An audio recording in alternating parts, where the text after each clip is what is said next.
through this process really quick. This is called a three-way builder prospect call. Now, just so you know, I use the same technique to reactivate builders, and I'm going to use a story just because of Ashley. Just because of Ashley's question. So I'm going to tweak my story just a little bit because of Ashley's question. And I'm going to give you an example with activation, okay? It's the same process. I also use the same process, by the way, when it comes to sealing the deal. You'll find that out in Find a Builder program. And Melanie will become very familiar with this. She'll be like, wait, we just did this just last week, right? So, here we go. I want you to turn to what page, you guys already there? 40? Is it 40? Boy, I'm not really familiar with this. It's so new. No, is it 40? 41. Yeah, it is. Yep, you're right. Okay. Three-way builder calls.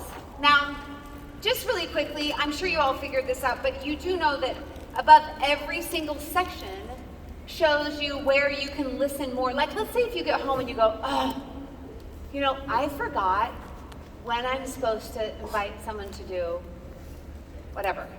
I was going to make another joke, but I thought we've already killed that horse. I was going to say, I forgot when I use studies and when I just sample them.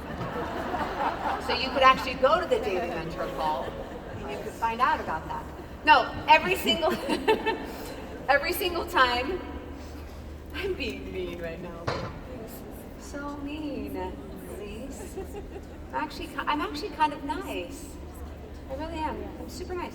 Okay, and it will say what mentor call that you're going to be listening to. So you can always go back and you can check it out.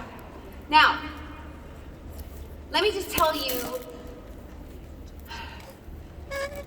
this call is super important for one specific reason, okay? It's kind of like having an onion that you're literally peeling open. And when you start talking to a person, I mean, obviously when we connect here, I have 30 seconds or 2 minutes to talk to you. I actually don't talk to you at all in the way that I want to talk to you or that I can talk to you when it's just one-on-one and when we're on a call, right? And so on stage with questions, having to answer things is different when I have a line of people waiting than if I get on a call with you. So these calls, your purpose is this. Number one, it's not to talk a lot. It's not to pitch. You don't sell or you don't try and get people excited to reactivate. That's not what you do. You listen. In fact, 90% of this call, you should be listening. If you talk more than 10% of the time, you're not doing it right. And you're not going to connect in the way that you want to connect. And your goal is this. Your goal is to connect so intimately with the person that you're on the call with that guess what? They want to get on another call with you because they love the way that they feel. That's it. That's all. It's connection. When people actually connect with you in a really powerful way and they feel like, oh, I understand them, I'm with them, I feel them, and then they share things possibly that they haven't shared before or haven't shared with a lot of people, then guess what? We can do a lot of incredible things in business because they trust me, they like me, and they're wanting to move forward. Now let's go through the step by step what this call looks like, and then I'm going to give you examples actually, okay, with a specific girl that I called in Canada. So, like I said before, you can use this. Let's say Ashley comes to me and she says, Allyse, I have this builder, potential builder, and I really, really want to get her excited and I want to get her signed up. So we could set up a three-way call and I could get this builder for Ashley really excited. Or Ashley could come to me and say, I have a leader that's really disengaged. I can't do anything. Do you like the word squatter? I kind of hate that word, but do you know what I'm talking about? So, do you hate that word too? So, they're just kind of sitting there and I really want to re-engage them. Is there anything we could do? And we could set up a three-way call with that. All right? Or, like Meredith literally, we had I think, 5 or 6 days to the end of the month. Maybe more. Maybe it was more a week. I'm not sure. But she made a post on the Diamond Dash post. And she basically said, I don't know what I'm going to do. I don't know how I'm going to make this goal. And thousands and thousands and thousands of dollars away. I'm just looking for a Christmas miracle. So I called her up. And I said, Meredith, get your 3 leaders on a call with me. Let's schedule it out. I'm going to do a 3-way call.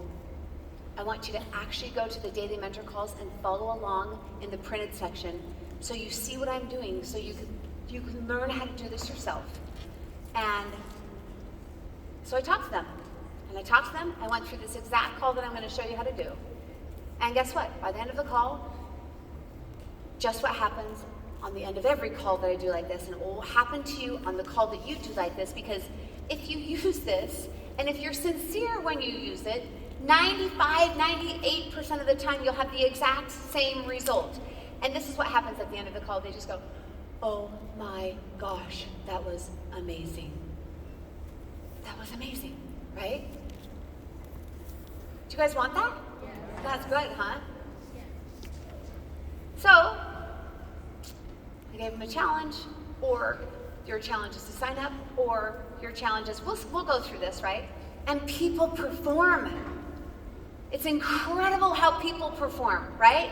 It's incredible when you take the time and find out what they're really needing and why this is important to them and what you can do to support in the process, or putting a specific business plan to get them in, and they just do incredible things. And so guess what? With just a few days left, Meredith went blue diamond and she hit her goal.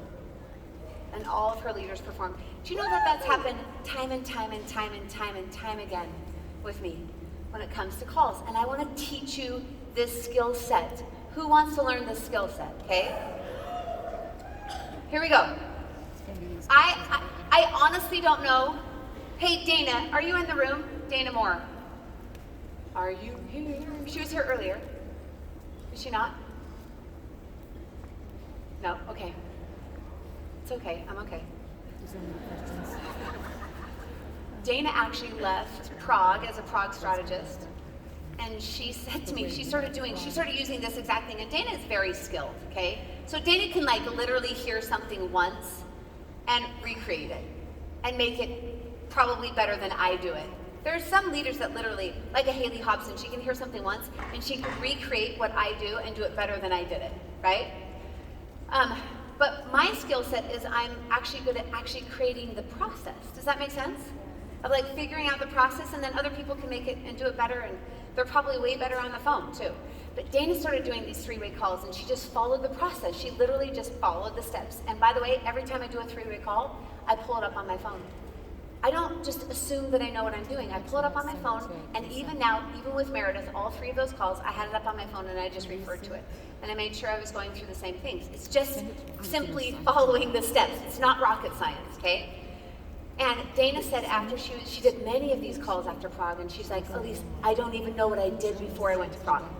I don't even know how I built my business. Obviously I did something, I'm a presidential diamond, but I don't know what I did in my business without this specific skill set right here. So it's powerful and it's great, and you can use it for all sorts of things. And we'll talk about it a little bit more with Find a Builder when it comes to closing. So let's start with, turn the page, page 41. We're gonna start with the script for the 3-way call builder script, okay? Now, before you have a 3-way call,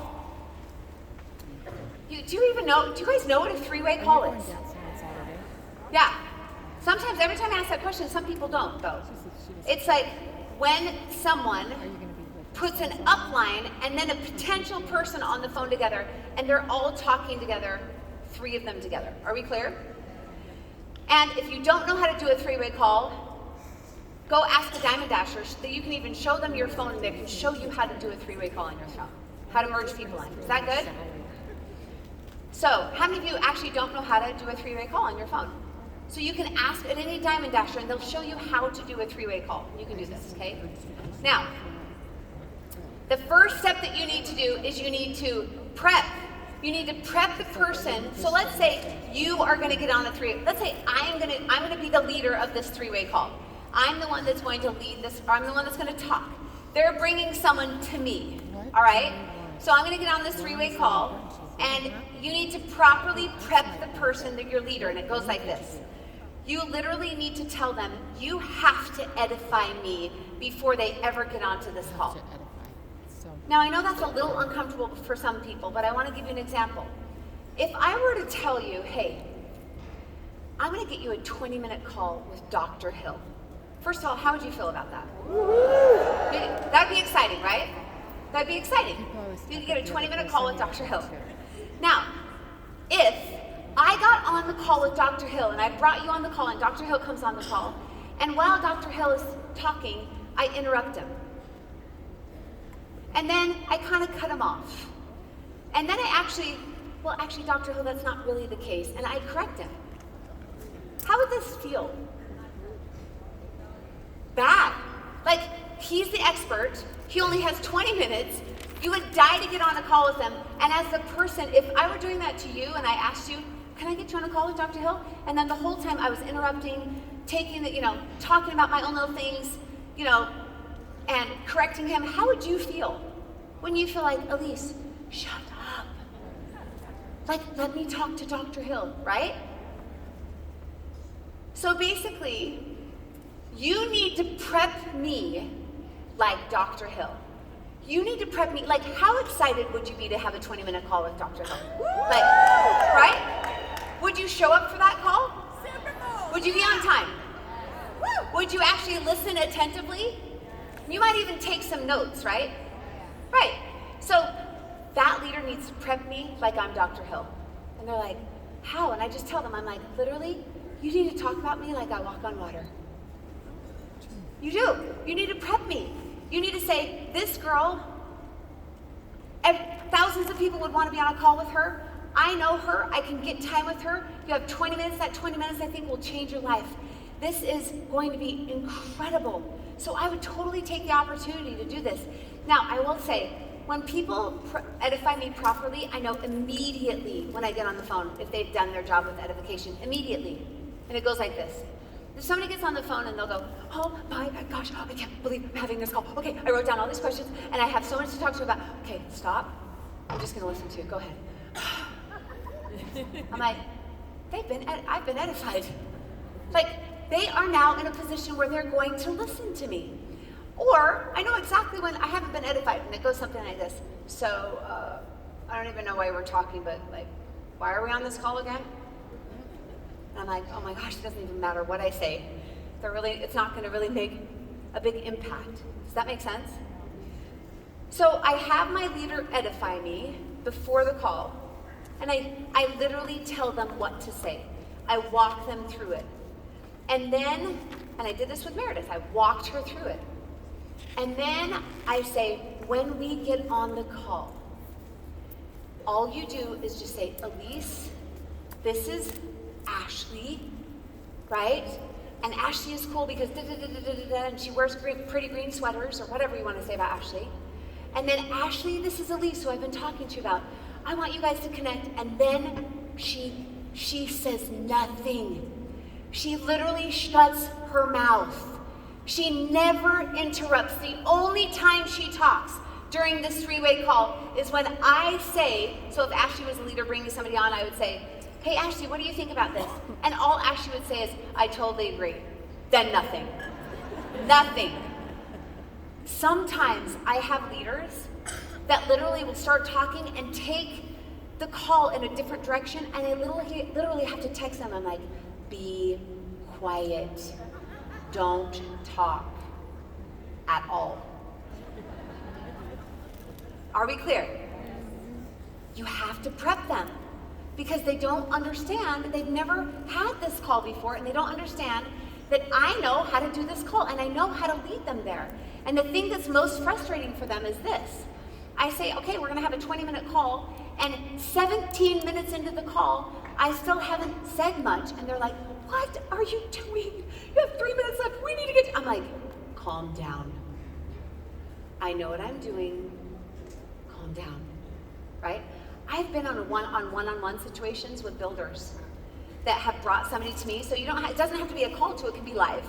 Like we've gone out to lunch, and I've had some of my leaders like kick me under the table and be like, Allyse, you are wasting our time. Like there's only like 15 minutes left. And I like want to reach out and just grab their neck and be like, calm down.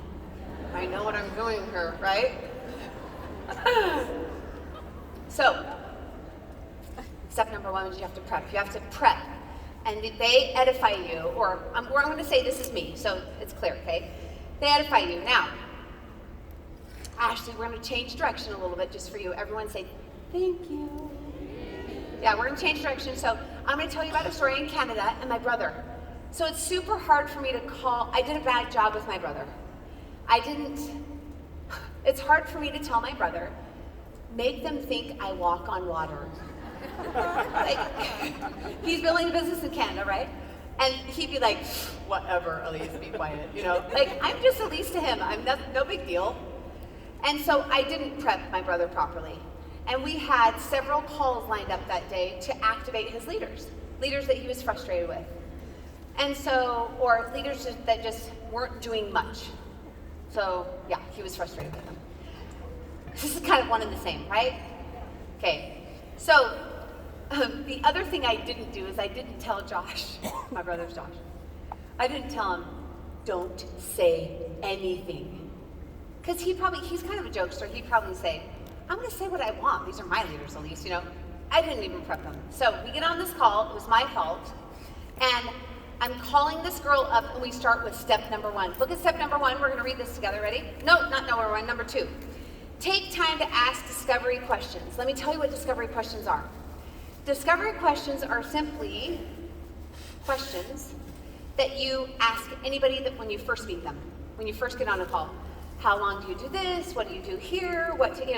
How many children do you have? How many? How long? Those type of questions. Super comfortable. Everyone can do them. Really easy questions. Okay? I actually think I used this exact.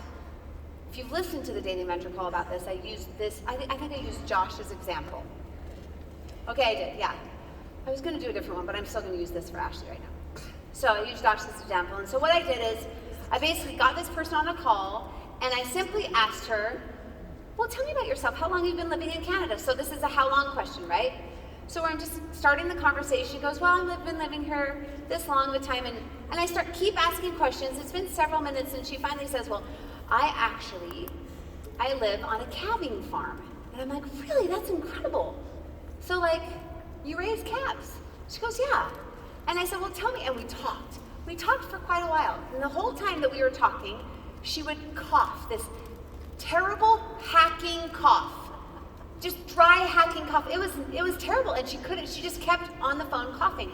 And so I said to her, tell me about your cough. How long have you had this cough? My brother jumps into the conversation and he says, Allyse, we only have 20 minutes on this call. No, I'm serious. He said this. Allyse, we only have 20 minutes on this call. We got on the call to talk about business. We can talk about the cough another time. And he like cuts it off like that. And so I was like, okay, calm down, right? So I just kept talking, and so she says, well, I live on this calving farm. I also have another job, and I love being on a calving farm, except for a few times a year where they actually take the calves away from their mothers. And it's like the saddest couple of days. You've never heard anything like it. And when all the calves are taken away at the same time, these mama cows scream and cry all day long, all night long for days. And she said it's heart-wrenching. And she said it's coming up next week. So we keep talking about this, right? And I'm getting information, and she keeps coughing. And I said again, gosh, this cough sounds so bad. Tell me about this cough. Josh jumps in again and says, Allyse, we've already taken 15 minutes out of the 20 minutes. Can we not talk about this right now? We can get, and I was done at that point. And I was like, Josh, I can reschedule a call for her again where we could talk more about the business. Is it okay if I talk about her cough? And he was just quiet.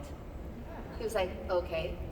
And so she said this, and I went to question Question number 3, okay? Now, you don't have to ask all of these questions. These are just questions to help you get good at this, okay? So question number 3 is, what's the most frustrating thing, okay? So I asked her, how long have you had this cough? She told me 10 years. 10 years she's had this dry, hacking cough for 10 years on and off. Can you imagine? And then I said, okay, well, what is the most frustrating thing about having a cough like that? And this is what she said. Well, I lose my jobs. And I'm like, what? You lose your jobs over a cough? And she goes, yeah, because usually about 2 or 3 times a year, this cough turns into pneumonia. And I end up in the hospital for 1 to 2 weeks, and then I miss so much work, and I usually I have to get a new job, or